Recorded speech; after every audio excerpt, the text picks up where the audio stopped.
What is up, Retromaniacs? Welcome to Short Prints, our short videos about random topics. Today, we're going to talk a little bit about selling on social media. Going to get things started off with Facebook Marketplace. Anybody ever check out Facebook? You know, I actually want to check out Facebook Marketplace for a door that I actually randomly have extras of. But I know a lot of people. I do. I have a random front door that I could sell on Facebook Marketplace apparently. But a lot of people are into that. I've heard a lot of people say you should look into it, but I have never used Facebook Marketplace myself. I haven't either, but I know Rob Ingles, my one buddy, he is on there quite a bit, and he's seen a bunch of stuff that he wants to get. And there's a couple times where he said to me, "Hey, somebody's selling their collection, and they're like an hour away, and like neither of us have pulled the trigger yet." But it's the kind of thing where it almost makes me want to use Facebook. I despise Facebook so much, but it makes me want to use it just because the opportunity to go and look at a collection and potentially buy it is interesting. But I don't have want any to say experience Chris myself. Sewell has used Facebook Marketplace for yeah. some of his like collection buying. Yeah. Facebook collector, investment dealer has used that as a resource for him to buy large collections. But I'm not joking. If anyone needs a really nice door, it's got two side lights. Get at me. I think there's a good community there for cards, but I've not been a part of it myself. Yeah, I check it out quite a bit, actually. I'm kind of getting to the point where my old inventory I'm working through quite a bit, and I have been tempted to maybe look into buying some more collections. So I feel like that might be like, not that I expect to find anything for sale on there, but I may actually do a little advertising on there to see if I can find stuff. But yeah, some people are unrealistic on there, just as they are everywhere. I think on Facebook, you have a lot more people that don't really know what anything's worth. They have, look at all this stuff I have from 1988. That has to be worth a lot of money. Let's sell it for like $5,000. Right. So yeah, I feel like Rob Ingles has shown me a couple times from a Facebook post where it's like a 1990 Donruss Diamond Kings of King Griffey Jr. for $100. I'm like, that is not the price that card is worth. You have to wade through a lot of that stuff, but I mean, there is quite a bit on there. I know I'm friends with a guy on Twitter who was talking to a guy that had a lot of sealed wax on Facebook down by him, and he was considering buying it. And I mean, the guy obviously knew what he had because he was pretty much right at comps with everything that he wanted. But Facebook is such a big medium.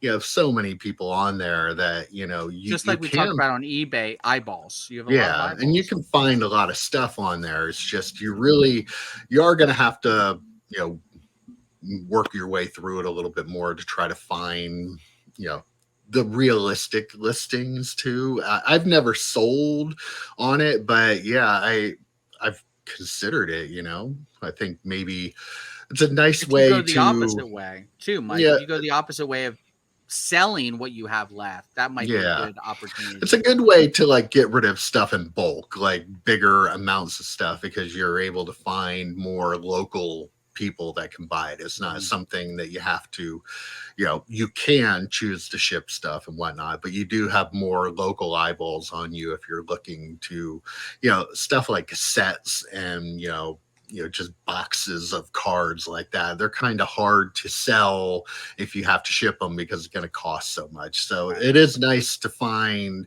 some local people that might be able to drive up and take a look at something, meet you in person, and take care of it there. So the next thing we're going to talk about,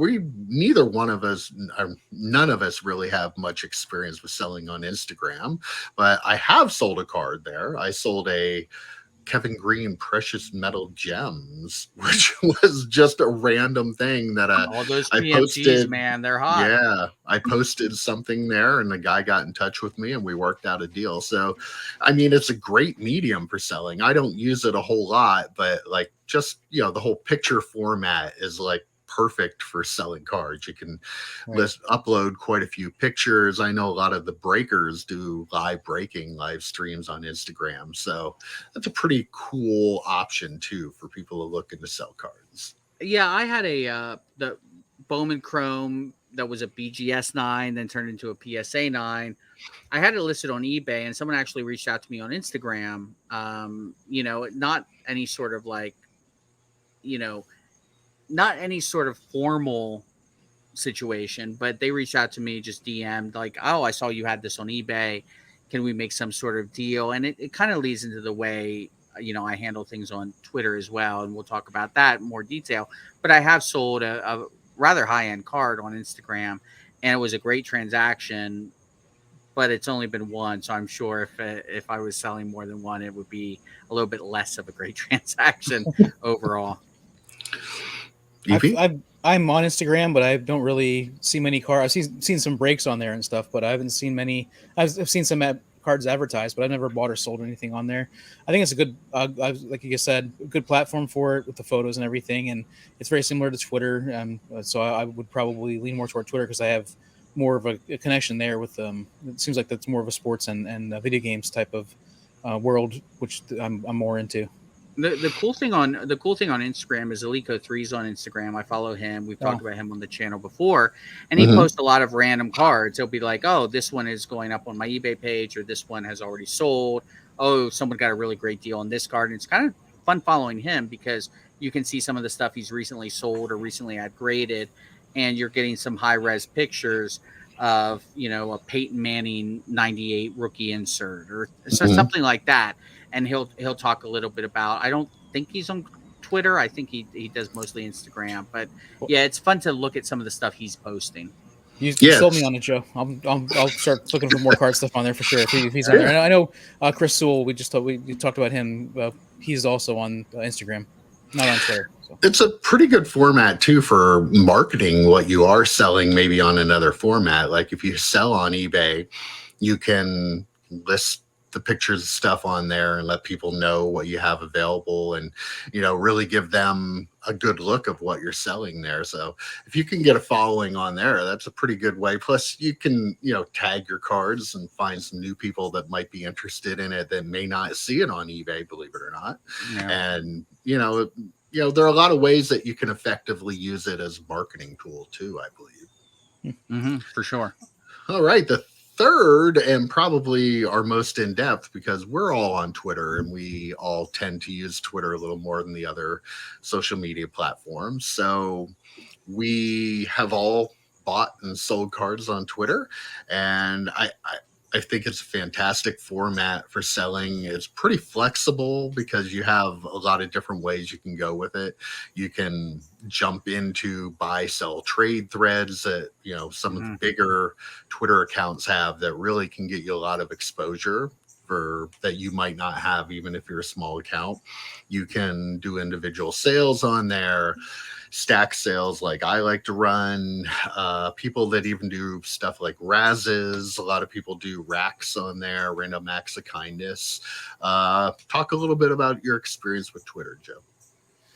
So the one thing I really like about Twitter, and it's something that we talked about a little bit on our eBay thread or our eBay pod. So while we all agree that eBay fees are just the cost of doing business, one of the best things about Twitter is you don't have those fees. We're talking almost 13% if you sell a card on eBay.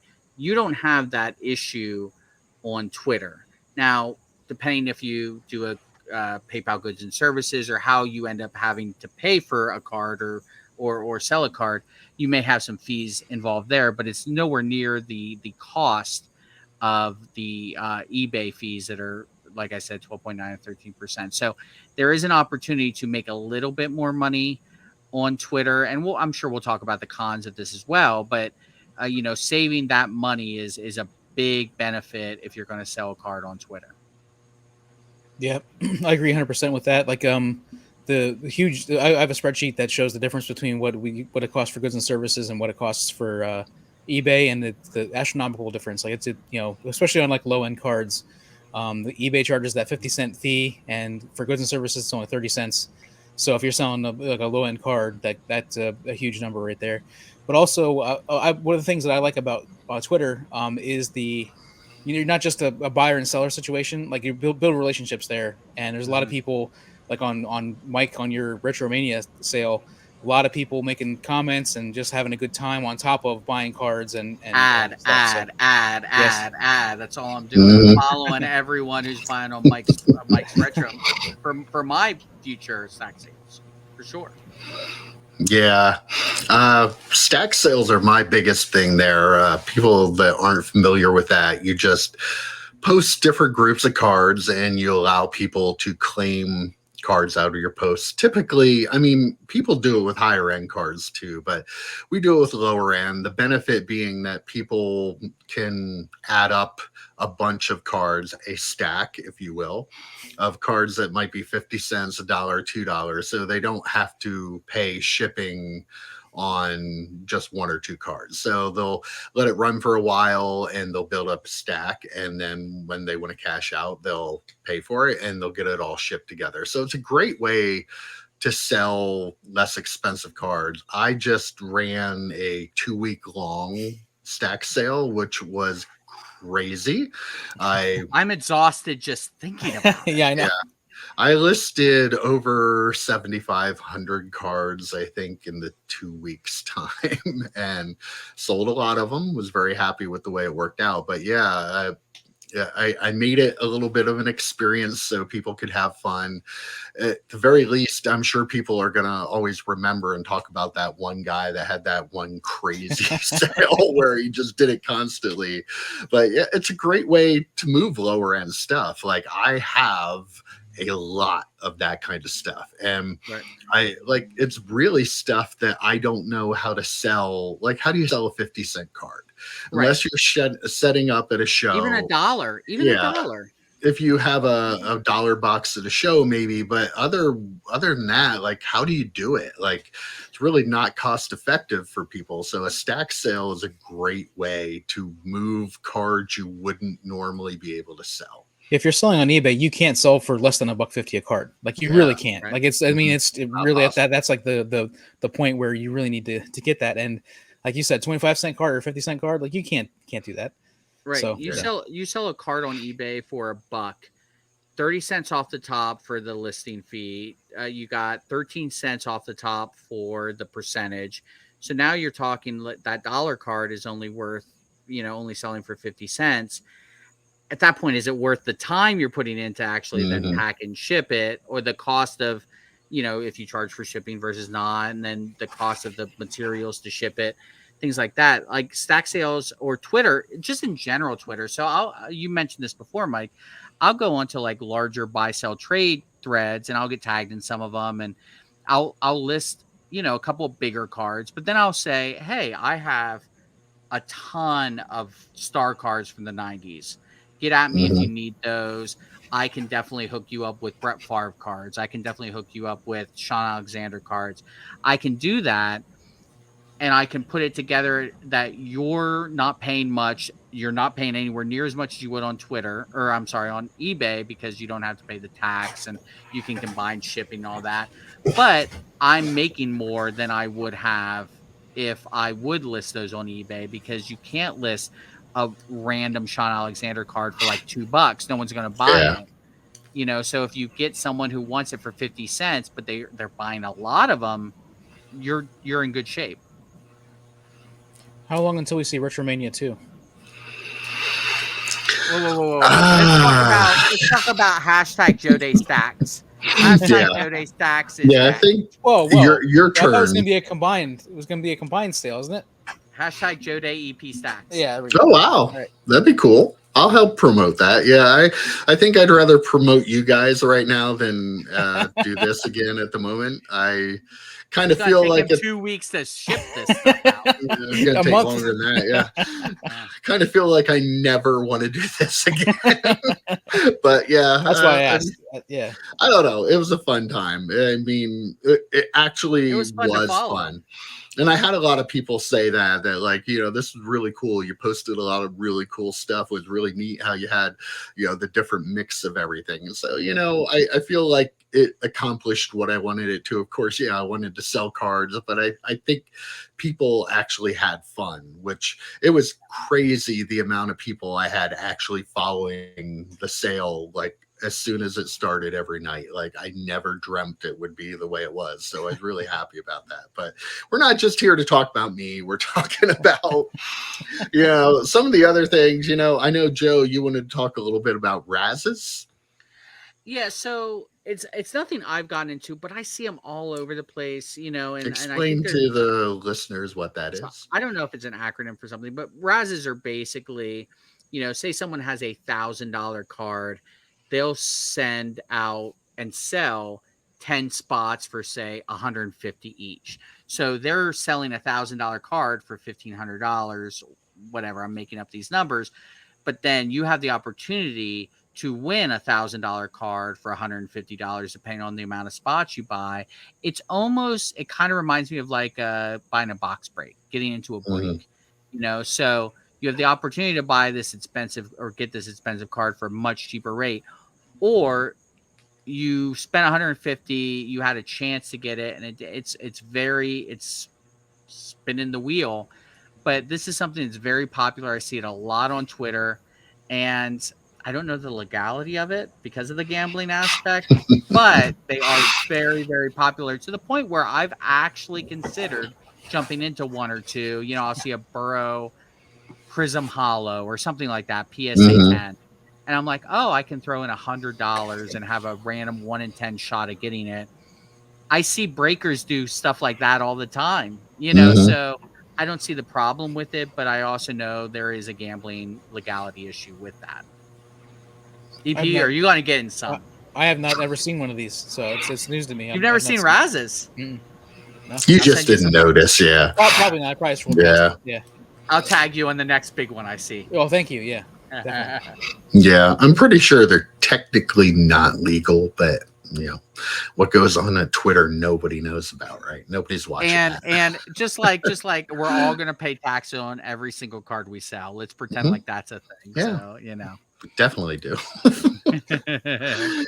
Yeah, and I mean, also talk a little bit about the random acts of kindness. I think we've talked about this a little bit before on the podcast, but that's one of the cool things on Twitter.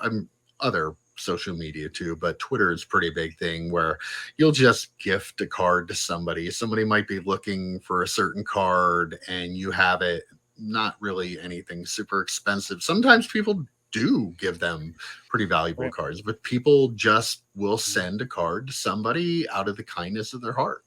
Yeah. I mean, I sent a Thanos PSA 9 to Mike out of the kindness of my heart because I'm a great guy. You did? Like that. Never mind that he paid for pretty much all the travel to get to the National, but that's besides the point. I may have given you a Tom Brady rookie card too. I'm not sure. I don't know what you're talking about, but I will say there's a gentleman.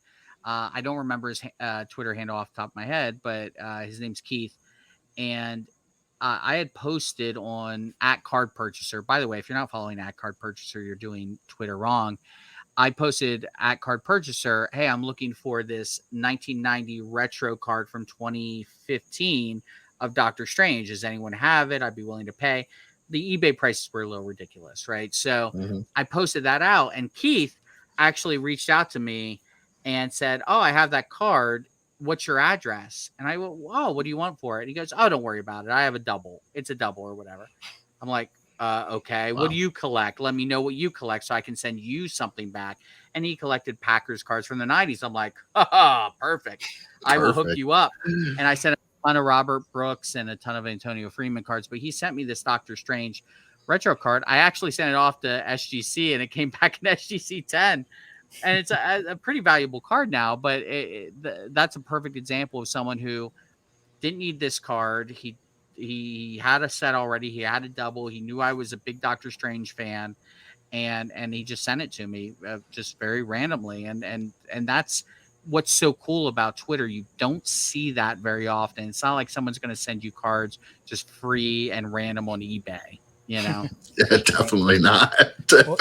My buddy Rob, I talked about it a little bit ago. He did the same thing. He put together the 1971 Topps set, and he got a number of cards for that set through Random Acts of Kindness where people were set builders and they had extras and they said, hey, I'm going to send you all the doubles I have.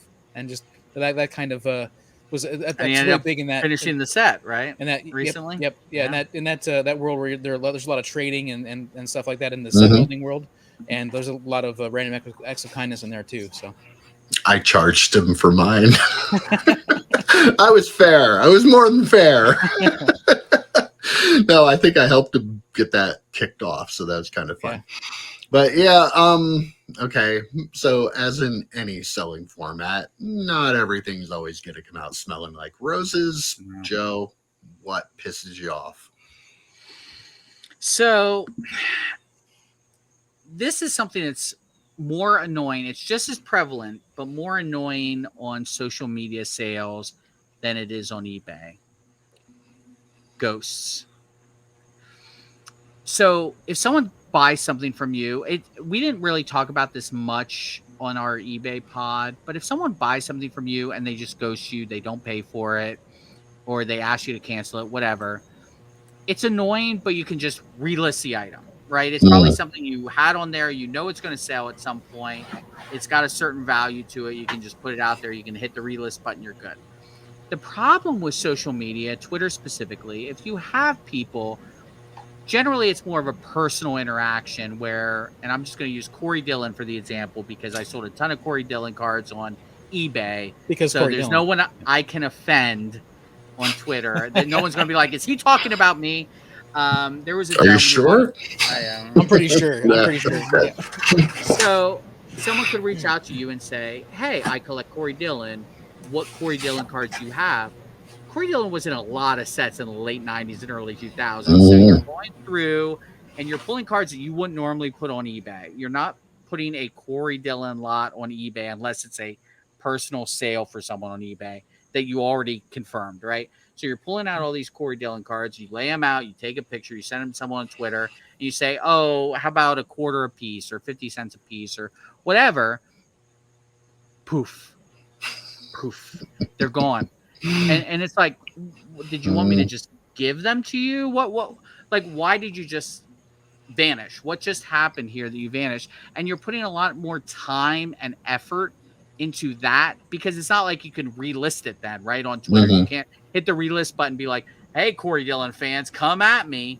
I have all these Corey Dillon cards. If it's someone like Barry Sanders or Brett Favre or Jerry Rice, maybe you can find someone else. But in terms of like specialized things, when someone ghosts you, it is worse on Twitter than it is on eBay.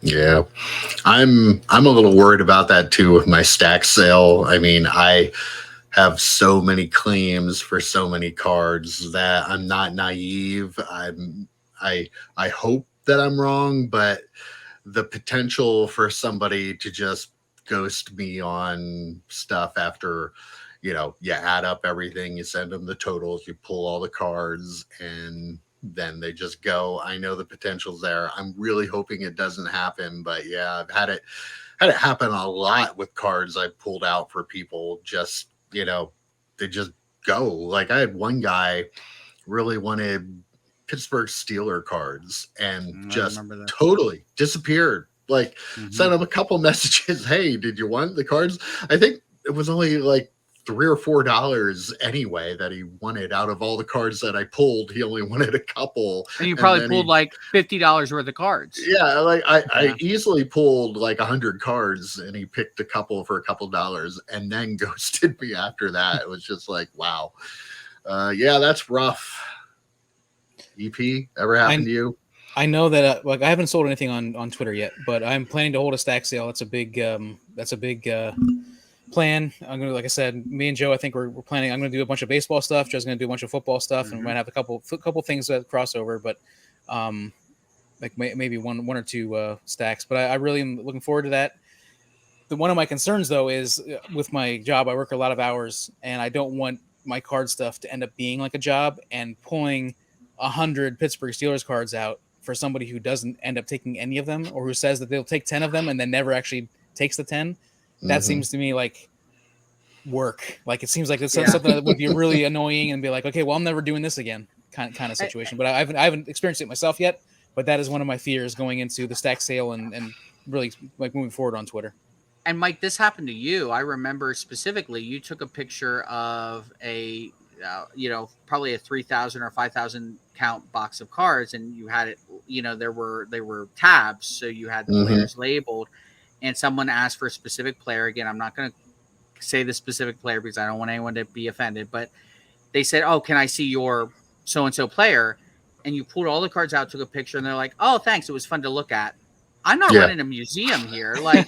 I know. No, if you want me to pull the cards, that's cool. Yeah. But you should probably like say, "Oh, I'll take these," or "I'm sorry, there's more than I ever intended to want." Like, give me a reason you can't take them, not just say, "Oh, it was fun to look at them." That's not what I'm here for. Right. Yeah. You know? Right. That was a little bizarre. Yeah. The one other thing, I mean, I know everybody doesn't agree with me on this too, but it's like the prevalence of friend and family payments, both by people selling the demand on it or people buying that only want to pay that way. It's more so the sellers, obviously, than the buyers, but still, Right. it's a little like, I don't know. Again, I'm older. I had my own business, so I feel like that's not really like you're not supposed to use PayPal for that. I feel like it's only a matter of time before they catch you for doing that and don't let you use the service anymore. I know that's happened to some of the bigger sellers on Twitter too. So I know not everybody agrees with that, but to me, if I give me the option of paying you goods and service, I don't want to have to pay PayPal, friends and family, and if I do, I'm not paying your fees. Like, I'm not. Right. So I'll 100% agree with you, but also say I'm one of those people who friends and family. I'll say this though. Okay. I always give the option, right? So I say to the buyer, I'm like, "Hey, this is totally up to you. If I'm gonna," and I give really good prices. Like, I see people stack sailing like Jerry Rice cards for $1. I generally will give that to the person for like, I know you, but You I'll talking generally about me? give I'll generally give like 50 cents or what. I'll give a very, very good price. But I also say I don't mind you paying goods and services. That no problem. You pay the fee then. Like, if I'm going to give you such a good price on these cards, I want you to pay the difference in the fee because I'm giving you that good price. You don't agree with that, Mike? If you're No. would you No, as so as the seller, that's your Build it then into your price. Charge them well 75 cents. I should. I mean, that's why I'm agreeing with you guys. Like, I should do that. I should charge them the 75 cents. I look at it this way. I'd rather give them a better price, but at the end of the day, you're right. I mean, it could be detrimental to me just generally by accepting friends and family. For my stack sale, it's goods and services. Like, that's not even going to be a question.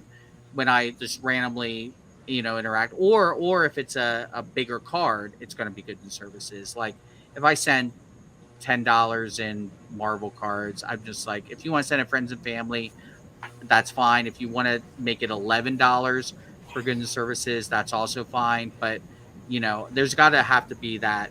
I'm not going to sell you $10 worth of cards I'm already giving you a good deal on and pay the fees. You need to cover the fees in that case, and I give that option. I always give that option. I'm guessing goods and services provides protection for seller and buyer, where friends and family does not, right? Correct. Yeah. Mhm. Didn't you send Yeah. me something goods and services EP when it literally was a friends and family I situation? I did. think you still owe me money. I do. Yeah.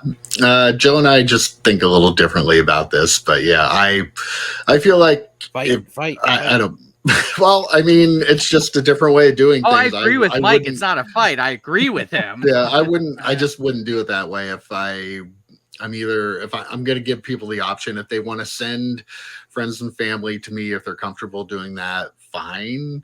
But I'm not telling anybody they have to, and I'm not charging them then more totally if agree. they No, pay I think- goods and service. So I think. although behind- now I have a business account, so everything has to be goods and Has to be services goods and anyway. services. So, which is think we- cool. That's fine with me. we agree more than we disagree. Like, I give them the option. I'm not going to say you have to do it this way, but I will say if I'm already giving you a deal, then kick in a couple of bucks to cover the fees. I mean, if I'm giving you that deal, at the end of the day, you're getting a way better price than you would normally.